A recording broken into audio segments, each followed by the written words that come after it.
Social media हा दुधारी तलवार आहे. मगाशी ते लेकरू रडत होतं, मी म्हणलं कशामुळे रडतंय कशामुळे रडतंय. आताही आईने मोबाईल दिलाय तिच्या हातात. ती एवढूसं लेकरू आहे, तिच्या हातात मोबाईल दिलाय, ती शांत बसली आहे.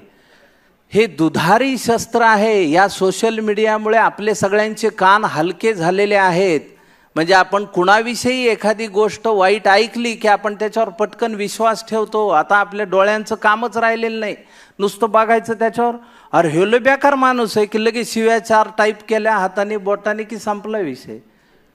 हे करता कामा नये. सोशल मीडियाचा उपयोग चांगल्या पद्धतीनं करा. गावात जर तुम्ही सोशल मीडियाचा ग्रुप तयार केला तर त्याच्यावर फक्त गावातली जी होणारी कामं आहे त्याविषयीच चर्चा करा.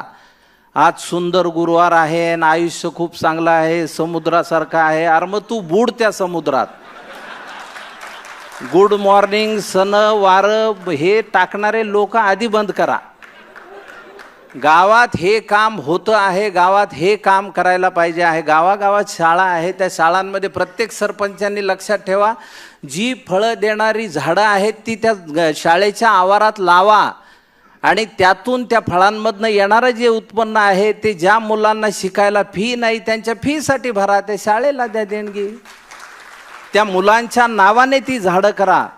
मुलांना 2 बाटल्या घरनं न्यायला लावा शाळेत, एक स्वतः पिण्यासाठी आणि एक त्या झाडाला घालण्यासाठी. त्याने काय होईल गावामध्ये, त्या पुढच्या पिढीचं काय होईल, ते उद्या झाडं लावतील की नाही हे महत्त्वाचं नाही आहे, पण ते झाडं तोडू देणार नाहीत. आणि हीच गोष्ट या देशाला वाचवू शकेल. विकास तर खूप होईल, पण झाडं नसतील तर त्या विकासाचं करायचं काय. ऑक्सिजन सिलेंडर कुठून आणायचे प्रत्येकाच्या नाकाला लावायला.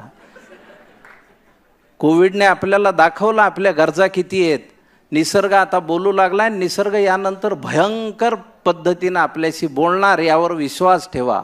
येत्या 20-25 वर्षात तुम्ही कधीही पाहिलं नाही असं दृश्य निसर्ग तुम्हाला दाखवेल.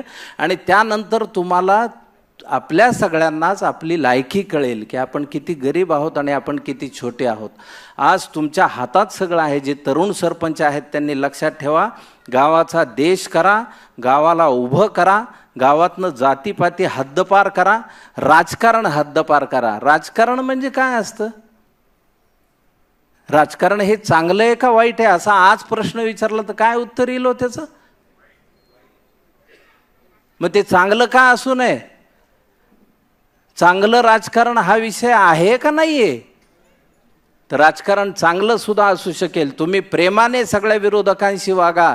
सरपंचांनी लक्षात ठेवा, तुम्ही आज निवडून आलात ठीक आहे, जे तुमचे विरोधक आहेत त्यांना जवळ घ्या, त्यांना पुढं त्यांना म्हणावं तुम्ही पुढे या आणि तुम्ही हे कामं करा आणि गावाची समृद्धी सगळे मिळून वाढवा.